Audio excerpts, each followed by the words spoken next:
오늘 하나님의 말씀 보도록 하겠습니다. 오늘 하나님의 말씀은 갈라디아서 6장 17절 말씀입니다.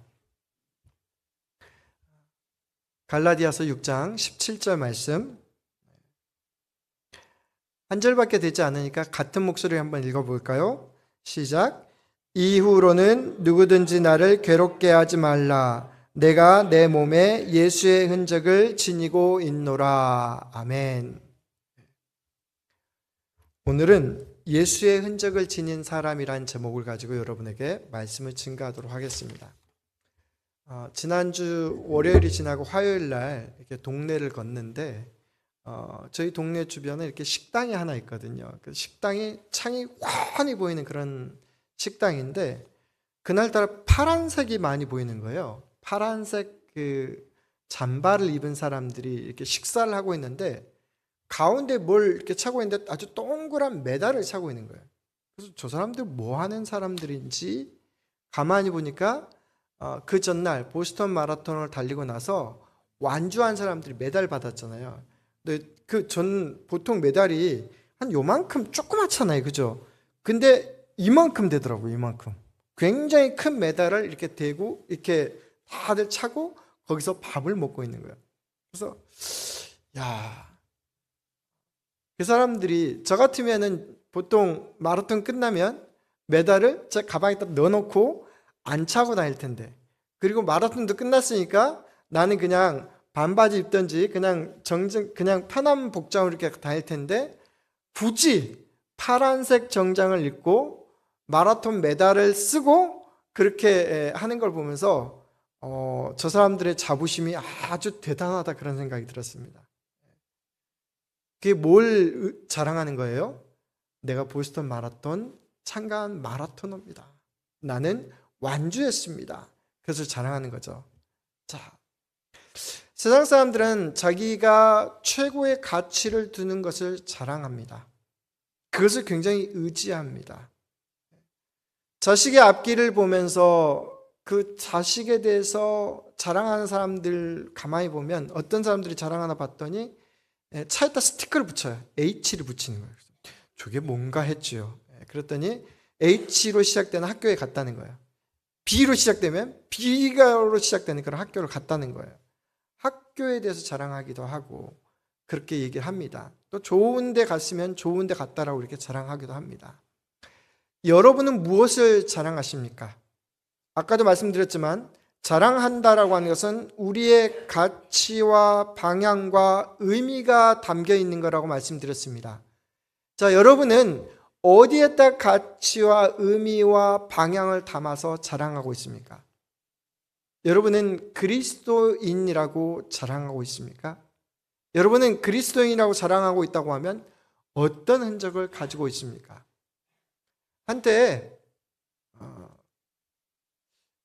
자동차마다 물고기를 붙이는 그런 것이 유행했습니다. 여러분 보셨죠? 물고기 안에 히브리어 아니 헬라어가 이렇게 5글자가 되어 있습니다. IX 그 다음에 TUS 이 5글자가 붙어 있는 그런 물고기를 자동차에 붙이면 사람들이 그것을 보면서 뭐라고 알았습니까? 아, 저 사람은 예수 믿는 사람이구나. 더 분명하게 하는 사람은 십자가를 뒤에다 이렇게 붙이고 다니는 사람도 있고요. 어떤 사람은 아예 써놓고 지저스라고 이렇게 써놓고 다니는 사람도 있습니다. 그것은 뭐예요? 나는 예수님을 자랑한다. 나는 예수 믿는 크리스찬이다. 여러분 물고기가요. 요새 보니까 자동차에 물고기 단 사람들이 많더라고요. 근데 잘 봐야 돼요. 요새는 물고기 밑에 다리를 2개를 붙여놓고 위에다가 약간 비늘을 하나 붙여놓고 가운데다 뭐라고 써놨냐면 다윈이라고 써놨어요. 여러분 그런 것도 있어요. 그 말은 뭐예요? 나는 예수님을 안 믿고 뭘 믿는다라는 거예요. 다윈의 진화론을 믿는다라는 거예요. 그래서 나는 뭘 믿는다라는 거예요? 과학을 신봉한다는 거예요. 그런데 여러분 물고기가 원래 통용되기 시작했던 때는 AD 한 55년경부터래요. 그때 예수 믿는 사람들을 다 잡아 가두기 시작하던 때거든요. 예수 믿으면 사자굴에 집어넣고 끓는 가마솥 위에 넣고 그냥 모든 것들을 다 재산을 다 빼앗아 버리던 그 시기에 안전이 없고 그다음에 생명마저 위협받고 그리고 사람들에게 멸시와 천대를 받던 그 시대에 사람들을 믿을 수가 없잖아요. 내가 그리스도인이라고 공개적으로 얘기할 수 없을 때 다른 지역에서 온 형제 자매들이 내가 그리스도인임을 나타내는 그 징표를 뭘 통해서 알렸냐면 그 물고기를 그림으로 해서 그 물고기를 그림으로 해서 나는 예수 그리스도가 하나님의 아들이고 나의 구원자임을 믿는다라고 하는 것을 증명해 놓는 그런 징표였거든요. 그래서 얼마 전부터 꽤 오래됐지만 물고기를 뒤에다 자동차에다 이렇게 붙여놓는 거예요. 우리가 자동차에다 물고기 표식을 붙여놓을 때 함부로 붙이면 안 돼요. 그냥 내가 교회 다니는 사람이다가 아니라 그 표식 안에는 나의 생명을 바꿀 정도로 그런 신앙 고백이 들어가 있다라는 것을 우리는 깨달을 수 있다라는 것입니다. 자, 여러분은 어떤 흔적을 가지고 살고 있습니까? 나는 예수 믿는 사람으로서 무엇을 자랑하고 있습니까? 나는 예수 믿는 사람으로서 예수님의 흔적이 어떤 흔적이 있습니까? 오늘 본문 말씀으로 좀 들어가 보겠습니다. 오늘 사도 바울은 갈라디아서 맨 마지막을 이렇게 마무리하면서 이렇게 얘기합니다. 이후로는 누구든지 나를 괴롭게 하지 말라. 내가 내 몸속에 예수의 흔적을 지니고 있노라.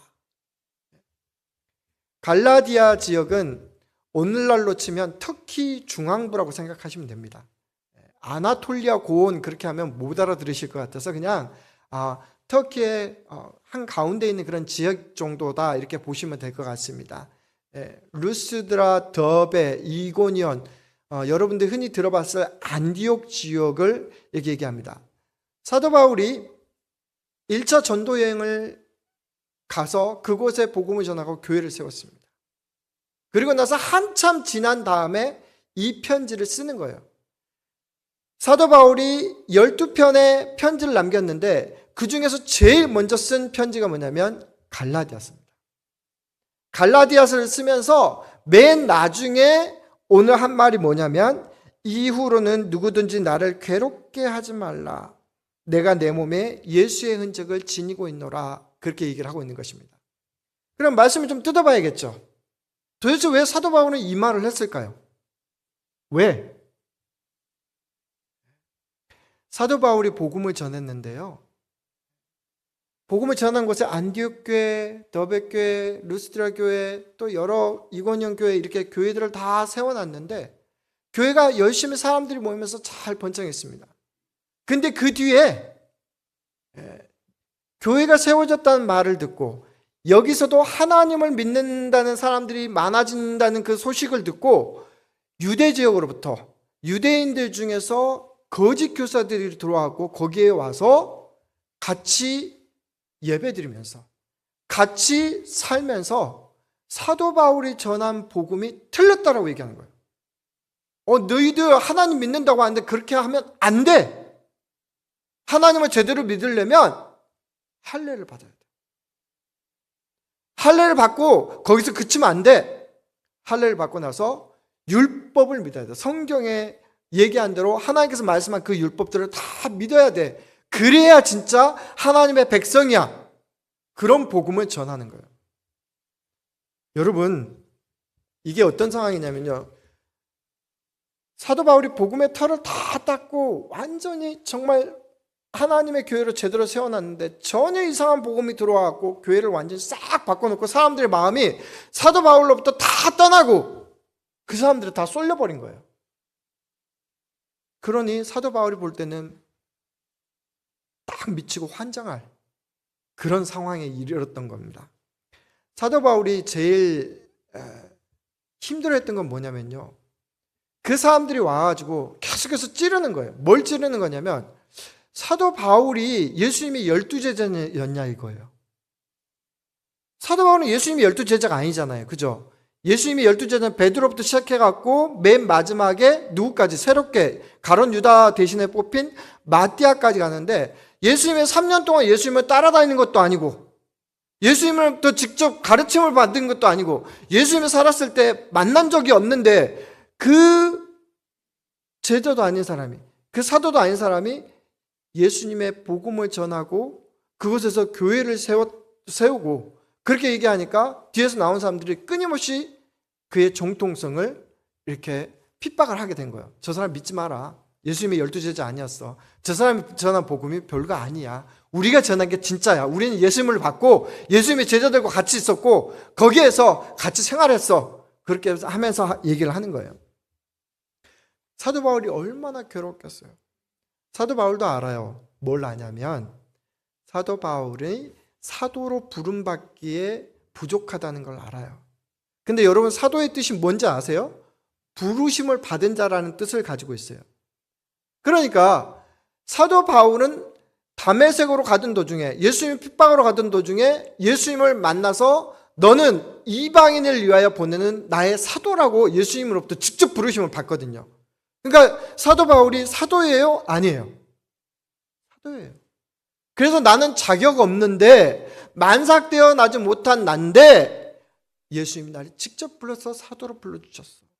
그래서 사도 바울이 편지 쓸 때마다 제일 앞에다 뭐라고 쓰냐면 사람에게서 난 것도 아니고 혈통에게서 난 것도 아니고 학벌로서 난 것도 아니고 나는 하나님과 예수님으로부터 직접 부르심을 받은 사도다 그렇게 얘기를 하는 거예요. 그러면서 그들에게 얘기를 하는 거예요. 야, 가만히 보니까 너희들이 지금 자랑하는 것이 갑자기 바뀌었다라는 거예요. 뭘로 바뀌었냐면 할례로 바뀌었다는 거예요. 하나님의 백성이 되기 위해서는 할례를 받아야 된다고 그러니까 할례를 받은 사람이 진짜라고 생각하는 거야. 할례를 받지 않은 사람은 가짜가 되는 거야. 그리고 할례를 받은 사람이 율법을 지켜야 된다고 여기서 본말이 전도되는 거예요.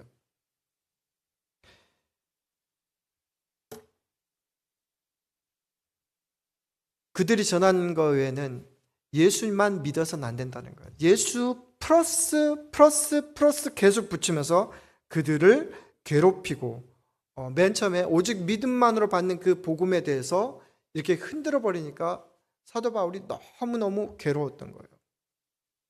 자, 이건 어떻게 보면 유대인 편에서 보면 지극히 정당할 수 있습니다. 왜냐하면 이 거짓 교사들의 생각에는 예수 그리스도를 믿는다라고 하는 것은 어떻게 생각했냐면 예수 그리스도를 믿는다는 것은 이꼴 유대인이 된다고 생각한 거예요. 그런데 사도 바울이 전한 것은 예수 그리스도를 믿는다라고 하는 것은 하나님의 자녀가 된다라고 하는 것을 얘기한 거예요. 유대인이 된다라고 하는 것에 대해서 거짓 교사들이 오해를 했어요. 유대인이 된다라고 하는 것은 하나님의 거룩한 백성이 된다라고 하는 것인데 원래 할례는 어디서부터 시작된 것이냐면 창세기 17장에 보니까 하나님이 아브라함에게 두 가지 복을 축복해 주셔요. 그 첫 번째 복이 뭐냐면 너로 하여금 언약의 후사를 줘서 하늘의 별과 같이 바다의 모래와 같이 많은 언약의 백성들을 주겠다라고 하는 것이었고요.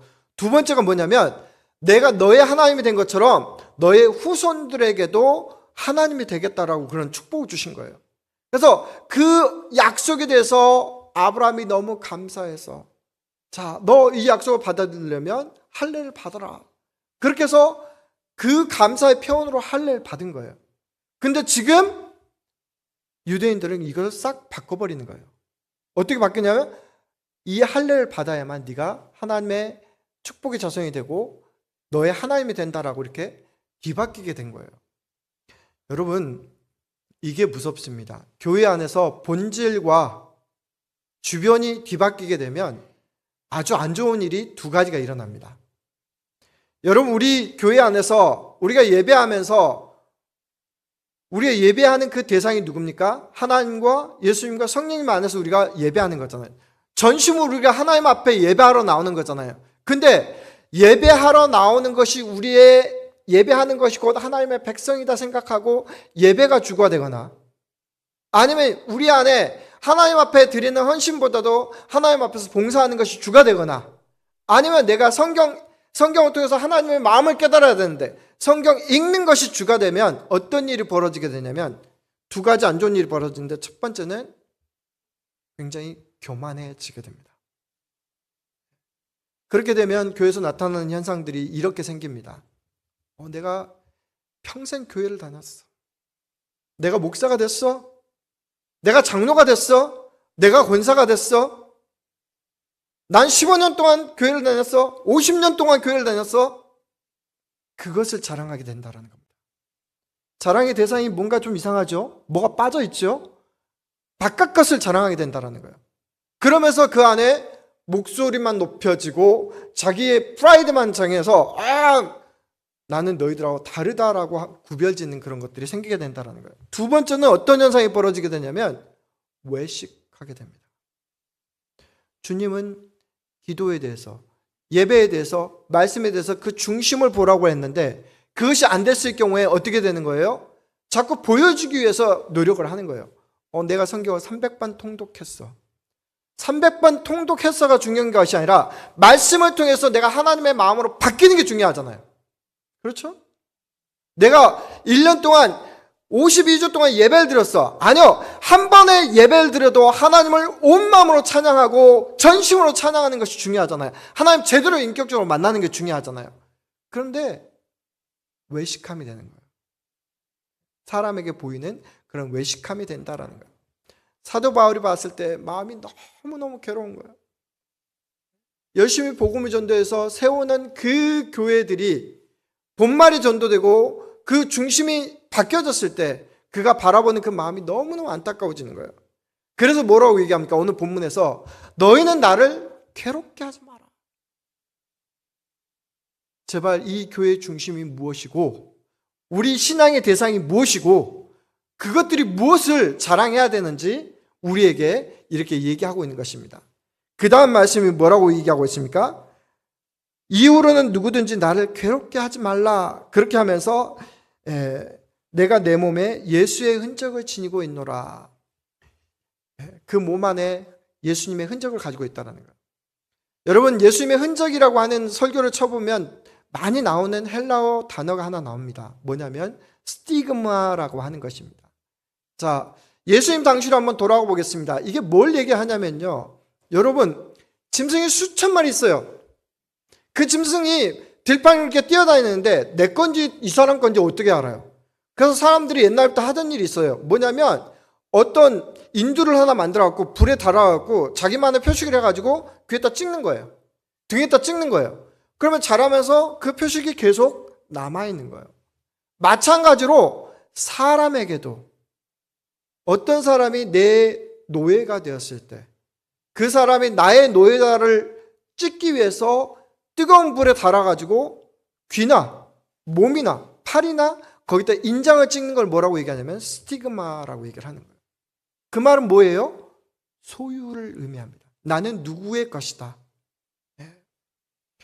사도 바울이 예수님의 흔적을 가졌다고 했을 때 제일 먼저 우리에게 주는 교훈은 뭐냐면요, 나의 소속은 누구 것이다? 예수님 것이다.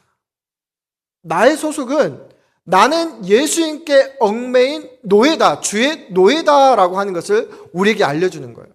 근데 여기서 좀 특별함이 있습니다. 노예에게 해당되는 것은, 노예에게 요구되는 것은 딱 두 가지예요. 절대 충성과 절대 순종밖에 없습니다. 자기의 개인의 의지라고 하는 것은 아무것도 없어요. 근데 사도 바울이 예수님 안에서 주의 종이 되고 나서 그에게 놀라운 일이 바뀌게 됩니다. 자, 예수 그리스도를 영접하고 나서 주의 소유가 된 이후로부터 그가 그 전에 추구했던 것들이 많이 있어요. 그가 뭘 추구를 했냐면 나는 최고의 학벌을 추구했어요. 그래서 누구 문화에 갔냐면 가말리알 문화에 갔어요. 그리고 자기는 최고의 하나님을 믿는 사람으로서 열심을 나타내기 위해서 바리새인 중에 바리새인의 노력을 한 거예요. 심지어 자기의 동갑자들보다 더 열심히 하나님을 믿었다고 얘기했어요. 근데 그 모든 것들을 전부 다 배설물로 여겼다라는 거예요. 그리고 그 안에서 예수 그리스도 안에 속함으로 인해서 하나님께서 주시는 자유함을 얻었다라는 거예요.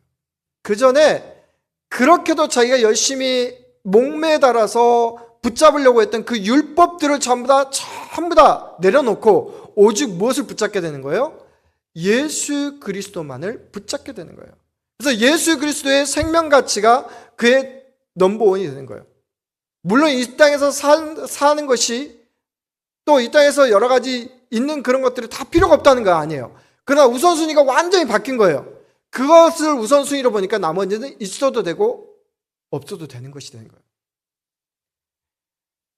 제 사촌이 느지막하게 예수 그리스도를 믿었습니다. 그래서 그 집안에 예수 믿는 사람이 없었어요. 그런데 예수 그리스도를 믿고 나서 의대를 갔습니다. 의대를 가서 의사인 남편하고 같이 결혼했어요. 그러니까 둘 다 의사인 거예요. 그죠? 둘 다 의사하고 그 아산병원에서 이렇게 근무를 하는데 두 친구가 예수 그리스도를 정말 인격적으로 만났어요. 그래서 가치관이 싹 바뀌었어요. 어떻게 바뀌었냐면 오직 주님의 생명 가치가, 오직 주님이 전부가 된 거예요. 그래서 두 친구가 뭘 먼저 생각을 했냐면 우리는 의사 됐으니까 가만히 보니까 대한민국의 출세길들을 보니까 어디를 가면 좋은 대학 안 나와도 이쪽 롱우드에 있는 하버드 메디컬 스쿨로 오면 거기에 있는 병원들로 하나 정도 오면 나중에 잘 풀리더라. 처음에는 그렇게 생각을 했는데요. 그 두 친구가 그걸 포기를 했어요. 왜요? 우리는 예수 믿는 사람들이기 때문에 차라리 우리는 낮은 곳으로 가겠다. 그래서 우리가 유학 가서 섬기는 대신에 우리는 차라리 봉사활동을 나가겠습니다. 그래서 가난한 동네에 가서 봉사를 해주는 거예요. 우리한테는 월급 이미 먹을 만큼 벌었고 더 크지 않아도 됩니다. 큰 성공 필요 없습니다. 우리한테는 뭐가 더 중요합니까? 예수 그리스도를 따라서 가는 그 생명 가치가 최고입니다. 제가 생각했습니다. 참 나보다 낫다. 믿어도 좀 제대로 믿는구나. 그런 생각이 들었습니다. 여러분, 내 몸에 예수 그리스도의 소유가 되었다라고 하는 그런 흔적이 있습니까? 아니면 나는 여전히 예수님보다도 더 다른 것을 더 귀하게 여기는 그런 삶을 추구하고 있습니까? 이것은 내가 무엇을 자랑하느냐에 따라 달라진 거죠. 사도 바울이 오늘 본문 14절, 그 앞절을 보니까 14절에 이렇게 얘기합니다. 그러나 내게는 우리 주 예수 그리스도의 십자가 외에 결코 자랑할 것이 없으니 그리스도로 말미암아 세상이 나를 대하여 십자가에 못 박히고 내가 또한 세상에 대하여 그러하니라. 이 말이 무슨 얘기냐면 내가 그전에 가졌던 그 세상에 대한 가치관들을 싹 무너지고 오직 예수 그리스도의 가치로 새롭게 거듭나서 태어난다라는 것을 얘기합니다. 우리는 물과 성령으로 거듭난 사람이 뭐가 바뀌는가 이렇게 생각을 할 때가 많이 있습니다. 그건 뭐가 바뀌는 거예요? 우리의 생각이 바뀌고 마음이 바뀌는 거예요. 무엇으로? 예수 그리스도의 생명 가치로 바뀌는 겁니다. 주 예수보다 더 귀한 것은 없네로 바뀌는 거예요. 그러면 어떻게 되는 거예요? 예수님도 생기고 다른 것도 같이 생기는 것이 아니라 예수님이 절대이고 그 나머지는 있어도 그만, 없어도 그만이 된다는 거예요. 있으면 감사하고 없어도 감사할 수 있는 그런 내력일 때 우리는 예수 그리스도의 흔적을 지닌 사람들이 된다라는 것입니다. 그런데 우리의 상황에 따라서 이것 바뀌고 저것 바뀌고 하면 안달이 나는 사람이 있어요. 물론 필요한 거 필요하죠. 그러나 우리가 믿음이 깊어질수록 예수 그리스도의 흔적이 있다라고 하면 그것을 초월할 수 있는 그런 은혜가 저 여러분에게 있기를 간절히 소원합니다. 두 번째로 뭐라고 얘기합니까? 사도 바울이 예수 그리스도를 믿기 시작한 순간부터 축복이 따라올 줄 알았는데 고난이 따라왔습니다. 이방인을 위한 사도로 부름을 받는 순간 그는 뭐 하기 시작했냐면 예루살렘에 머무는 것이 아니라 자기가 가장 편안한 안전지대에 머무르는 것이 아니라 복음을 전하러 지중해 연안에 있는 터키와 그리스와 로마와 스페인까지 오늘날 그 지역까지 전부 다 돌아다니면서 결혼도 하지 않고 일평생 주님의 복음을 전했습니다. 주님을 복음을 전하러 가는데 요새는 제가 다른 교회 가거나 다른 지역에서 설교를 하면 박수 쳐줍니다.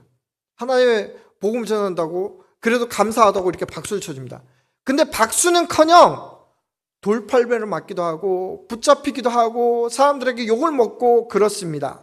그런 고백이 하나 성경에 나와 있는데요. 고린도 후서 11장에 보니까 이렇게 나와 있습니다. 뭐라고 되어 있냐면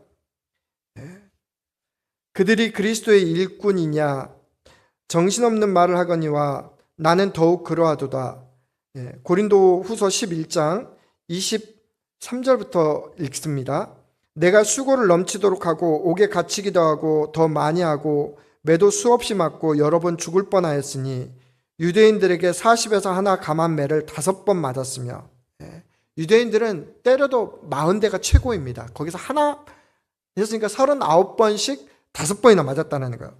3번 태장으로 맞고 1번 돌로 맞고 3번 파선하고 일주야를 깊은 바다에서 지냈으며 여러 번 여행하면서 강의 위험과 강도의 위험과 동족의 위험과 이방인의 위험과 신의 위험과 광야의 위험과 바다의 위험과 거짓 형제 중에 위험을 당하고, 이런 위험을 당했다라는 것입니다. 오늘날 이런 위험을 당하는 사람들은 누구가 있을까요? 아마 북한에서 선교하는 사람들, 중국에서 선교하는 사람들, 모슬렘 지역에서 선교하는 선교사님들 중에 정말로 신실하게 증거한 사람들은 이런 것을 받을 것입니다. 한 번은 어느 선교사님이 보스턴을 방문하셔서 이렇게 부흥회하는데 부흥 집회에 참여하게 됐습니다. 유건호 선교사님이라고, 그분이 이제 중남미에서 이렇게 선교하다가 이렇게 우스터 원래 세웠던 그 교회에 와서 이렇게 부흥회를 하는데, 말씀을 전하고 나서 간증을 하고 나서 한 번 더 하는 거예요. 그래서 뭐 한 번 더 할 수도 있지요. 똑같은 간증을 하니까. 그리고 나서 2번이 끝났어요. 3번째 하는데 또 하는 거예요. 그래서 속에서 부하가 치미기 시작해요. 아니, 저런 분을 어떻게 부흥의 강사로 세워놓냐 말이에요. 한 말을 또 하고 한 말을 또 하고 한 말을 또 한다라고 하는 것은 여러분 뭐의 전조 증상이에요? 치매의 전조 증상이에요. 그래서 제가 그쪽 담임 목사님하고 예배가 끝난 다음에 그 담임 목사님이 3번째 하고 나서 끊었거든요. 끊고 이렇게 이제 하고 나서 그 담임 목사님은 막 불평을 했어요. 아니, 좀 목사님이 얘기를 하셔갖고 이때 딱 끊든지 아니면 이렇게 해야지. 왜 계속해서 이렇게, 불편하게, 성도들도 불편하고 듣는 사람도 불편하고 이렇게 했습니까? 제가 시간이 흐른 다음에 회개했습니다. 왜 회개를 했냐면요, 하나님 앞에서 정말 충성봉사하다가 그 선교지에 가서 거기는 물도 없어서 물을 한참 내려가서 떠와야 되는 그런 고원지대에서 교회 하나 세워놓고 거기서 놀고 있는 그런 아이들 모아가지고 같이 살면서 이렇게 예배 드리는 그 선교사님이 있는데요, 그거 하다가 뭐가 생긴 거예요? 병이 걸린 거예요. 근데 그 병을 저는 병으로 본 거예요. 주님의 눈에는 뭘로 보일까요? 그 치매가 하나님께서 주시는 영광의 훈장으로 보이는 거예요. 저는 처음에는 그것을 볼 수 있는 눈이 없었던 거예요. 근데 나중에 한참 지나서 보니까 그게 뭐가 되는 거예요? 주님께서 저를 그렇게 쓰시고 남겨진 그런 고난의 흔적이구나. 선교사님들이 선교 끝났다라고 해서 그 고생 다 했다라고 해서 다 좋을 수만은 없지 않습니까? 그들 중에는 병을 걷어서 돌아온 사람들을 쓸 거고, 그들 중에는 가난해서 그 다음날을 걱정해야 되는 그런 상태로 오는 사람들도 있지 않겠습니까? 그렇지 않습니까? 그런데요, 그들은 주님의 고난을 몸소 체험하고 그것이 그들이 감당할 수 없을 정도로 힘이 들어도 와서 복음을 전하는 그 자리에서 그 부끄러움과 수치를 당하면서도 그렇게 하고 있었다라는 모습을 보면서 그것이 바로 뭐라고 생각했냐면 사도 바울이 겪었던 그런 거라고 생각했습니다. 여러분, 목회를 하다 보면요, 참 많은 일들이 벌어집니다. 목사의 임무는 뭐냐면요, 저와 여러분의 생각이 다를 수도 있어요. 저와 여러분의 생각이 다를 수도 있는데 부하가 치밀 수도 있잖아요. 그죠? 근데 저와 여러분의 생각을 같이 맞춰서 제 생각에 맞추는 것이 아니라 누구 생각에 맞추는 거냐면 하나님 생각에 맞추는 거예요. 그런데 하다 보면 여러분도 마찬가지예요. 제 얘기만 하는 게 아니라 여러분도 마찬가지예요. 여러분도 다른 사람들하고 같이 열심히 사랑하면서 섬기면서 예수 그리스도의 사랑으로 섬기고 사랑하다가 상처를 입을 수 있습니다. 그것은 뭐다? 예수 그리스도의 흔적이다. 근데 그거 말고요, 내가 사랑받으려고 노력했다가 상처를 받은 것은 예수님의 흔적이 아니에요. 다시 한번 말씀드리지만, 내가 주님의 사랑으로 십자가를 자랑하다가, 내가 주님의 사랑으로 하나님의 은혜를 자랑하다가 거기에서 받는 상처와 아픔과 오해들은 전부 다 뭐가 될 수 있다? 예수님의 흔적이 될 수 있다라는 것입니다. 그래서 사도 바울은 그렇게 얘기하는 거예요. 내 몸에 예수 그리스도의 흔적이 있다라고 얘기를 한 거예요. 가만히 보니까 저도 예수 그리스도의 흔적이 있더라고요. 언젠가 금요일 날 이렇게 금요 기도를 하는데 어느 한 집사님이 일어나서 막 저에게 사과하면서 회개를 하는 거예요. 내가 정말 미워했다라는 거예요. 미워하고 시기하고 막 그랬다는 거예요. 근데 저는 그분을 위해서 한 번도 시기해보거나 미워해 본 적이 없었거든요. 속이 너무 상했는데 굉장히 머릿속에 남더라고요. 근데 나중에 깨달은 생각이 뭐였냐면, 아, 이게 그거구나. 남을 사랑하다가 남에게 오해를 받았구나.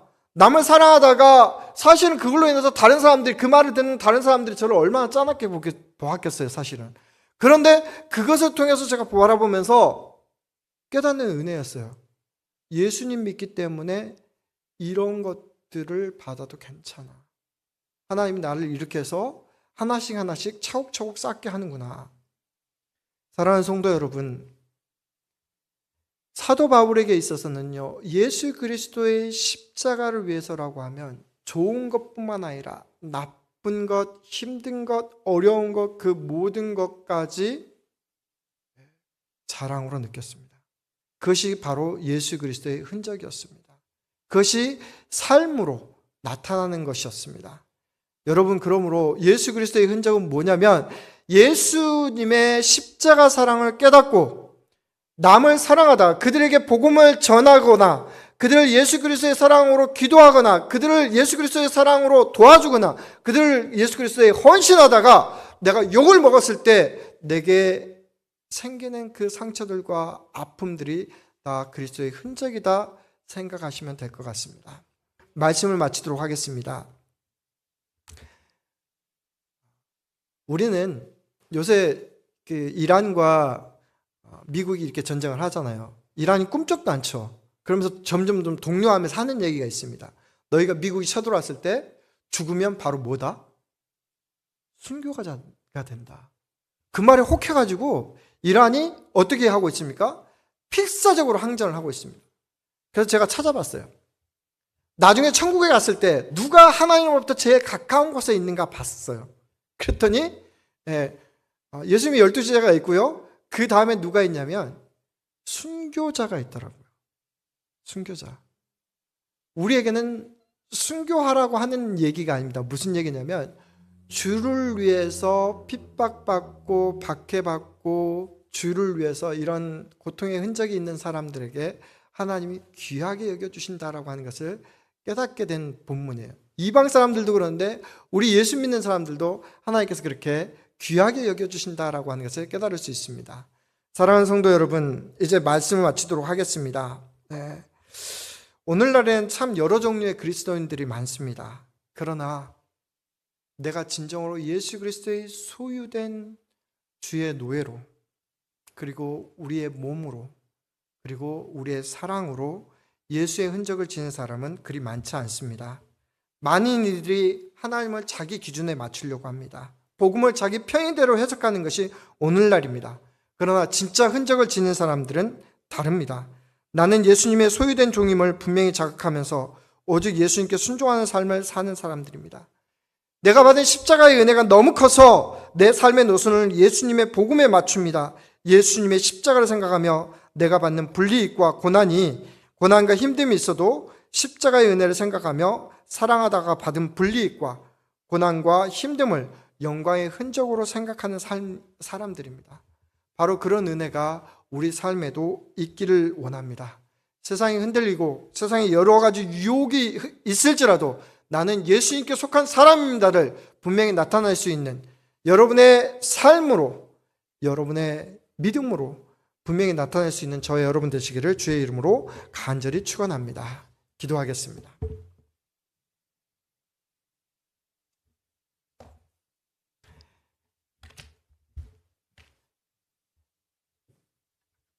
이 시간 말씀을 통해서 나는 누구에게 속한 사람입니까? 내가 가지고 있는 최고의 가치는 어디에 있습니까? 나는 정말로 예수님 때문에 남을 사랑하다가 상처 받아본 적 있습니까? 오해 받아본 적 있습니까? 힘들어 본 적 있습니까? 하나님, 앞으로 그런 일이 있을 때 내가 담대히 그런 일들을 감당하게 도와주세요 라고 같이 한번 기도하도록 하겠습니다. 기도하겠습니다.